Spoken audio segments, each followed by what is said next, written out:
Everyone wants success, but nobody wants the truth. You see the highlight reels, the shiny trophies, the million-view videos, the six-pack abs. But what you don't see is the truth behind them. Overnight success is a myth. The grind is real. The setbacks are real. The years of being invisible? Very real. And if you're chasing quick wins, you're going to lose. Big. Because the real game, it's slow, it's quiet, it's lonely, but it works. Let me show you why. We scroll past 21-year-old millionaires, 19-year-old fitness models, 25-year-old CEOs, and suddenly you feel late, behind, worthless. But you didn't see the years they worked in silence, the nights they stayed up learning, the days nobody clapped, nobody believed, nobody cared. You didn't see the 16-year-old future millionaire getting rejected by every job application, sleeping on couches, eating ramen for months while building something nobody understood. You didn't see the fitness model at 14, overweight and insecure, doing push-ups in their bedroom at 5 a.m. before school, meal prepping in plastic containers while their friends ate pizza. You didn't see the CEO at 20, pitching to 47 investors and hearing no 47 times. Living in a studio apartment with 3 roommates, wearing the same shirt to every meeting because it was the only one that looked professional.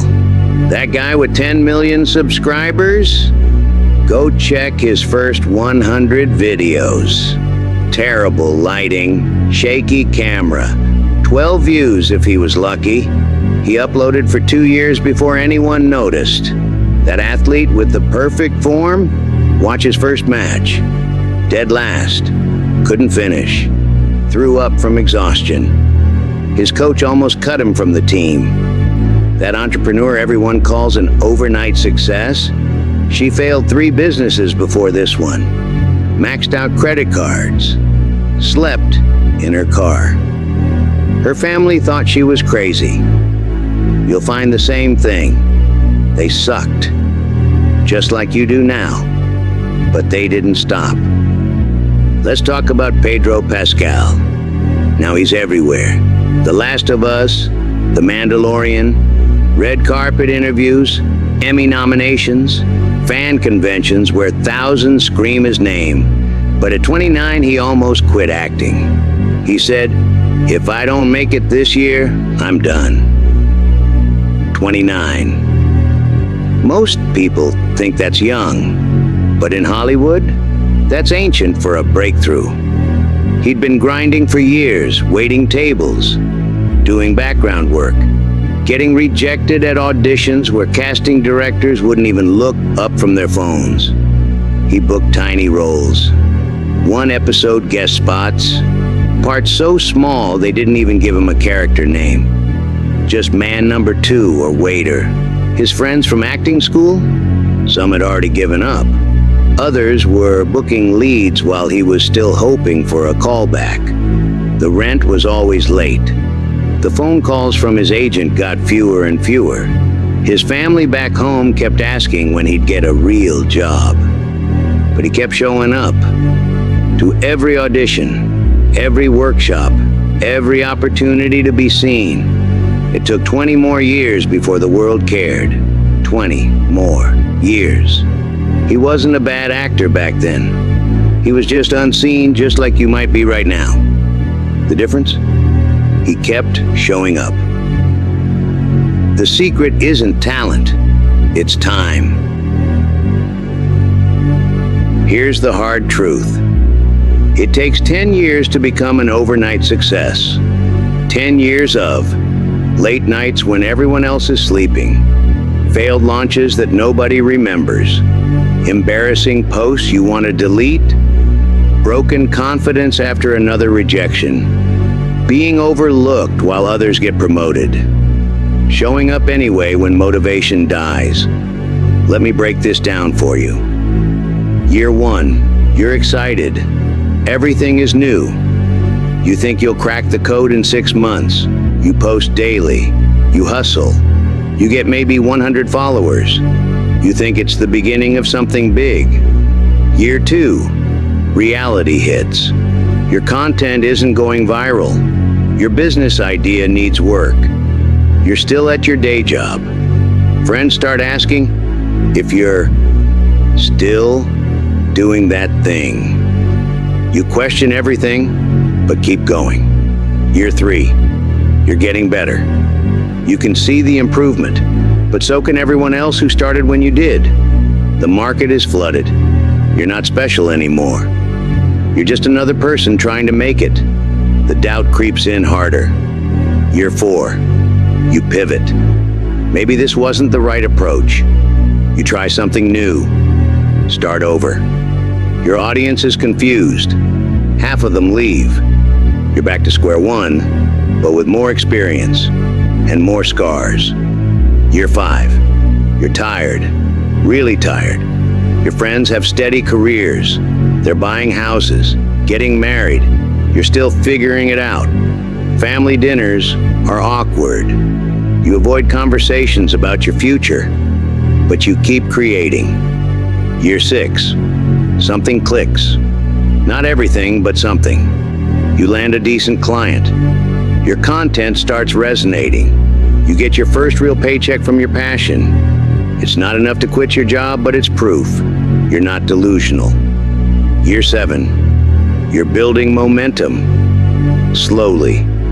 People start recognizing your name. You get invited to speak at small events.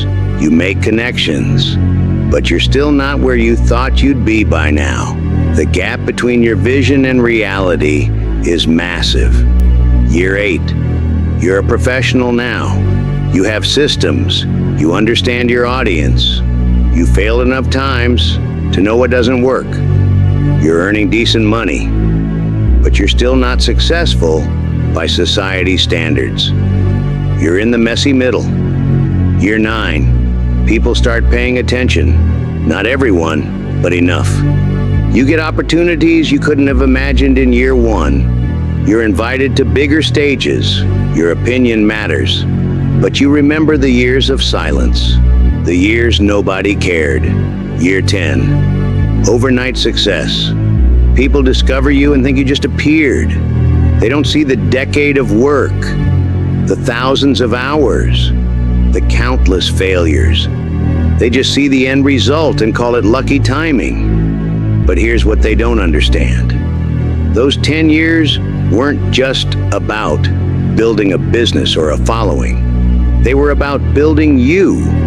The person who started in year 1 couldn't handle the opportunities that come in year 10. They didn't have the skills, the resilience, the wisdom that only comes from getting knocked down 1,000 times and getting back up 1,001. You want mastery?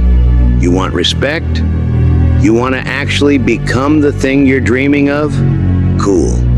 Then put in your reps, because this is a volume game, not a one-hit wonder game. Here's the worst part. You're going to feel behind. You're going to feel slow. You're going to feel like you suck. And that's exactly when most people quit, because they think success should feel good, but it doesn't. Success feels like waking up at 5 a.m. when your bed is warm and your motivation is dead. It feels like posting content to crickets. Again, it feels like practicing the same skill for the 500th time while everyone else is watching Netflix. It feels boring. It feels repetitive.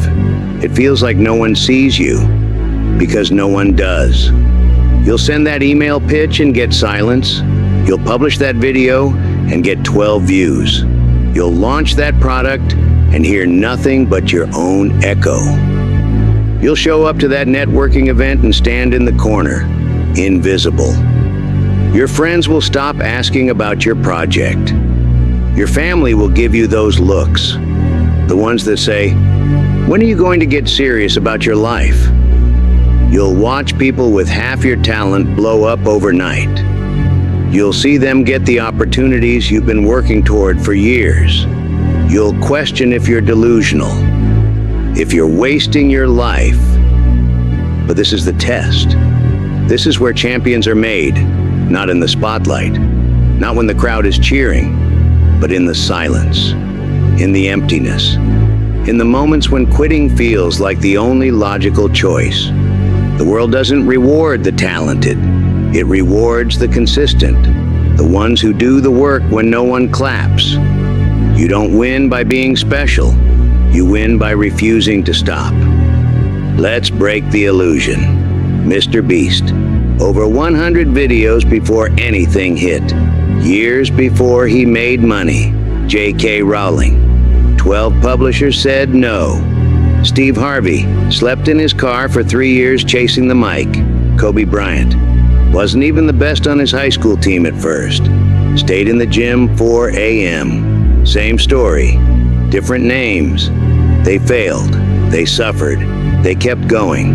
And then, success suddenly appeared. Stop chasing viral.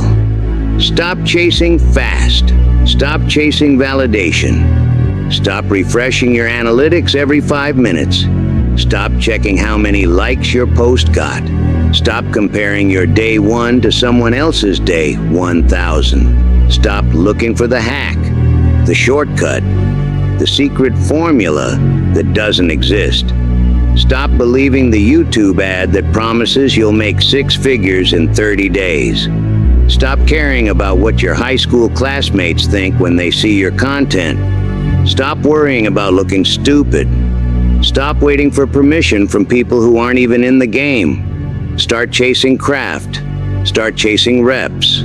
Start chasing better. Start with the work that matters.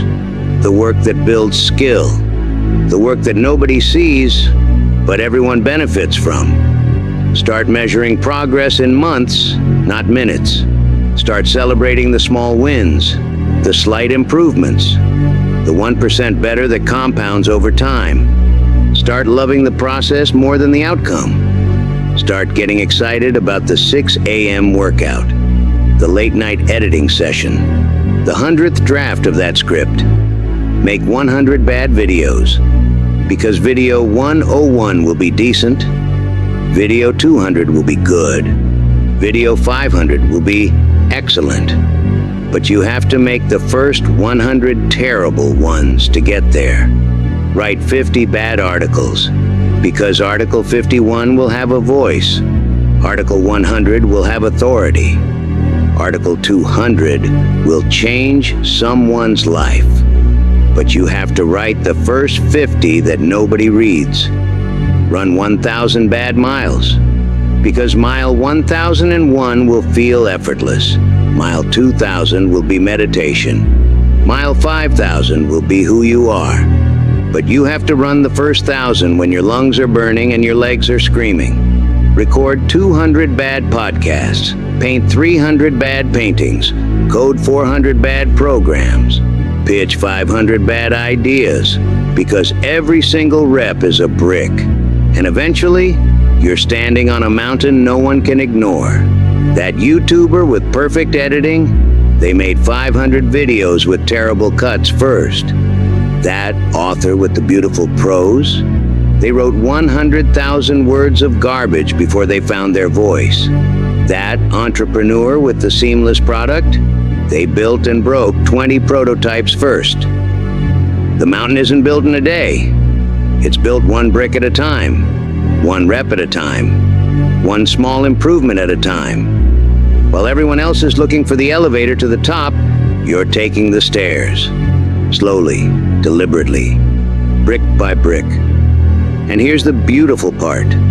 By the time people notice your mountain, you'll have forgotten how heavy each brick felt. You'll have forgotten the days when you questioned if you were building anything at all. You'll just be standing there on solid ground, while everyone else is still looking for the shortcut. Build quietly. Stack endlessly. Let success sneak up. You want to succeed? Here's what it takes. Time, volume, patience, obsession. The world will sleep on you. Let them. Your friends will stop watching. Keep building. Nobody will believe until you make them. So make them. And when they ask how you did it, don't talk. Just smile. Because you know what they don't. It took 10 years of pain, of reps, of silence. So stop crying about not being seen. Get to work. Your time is coming. Just don't expect it to be overnight.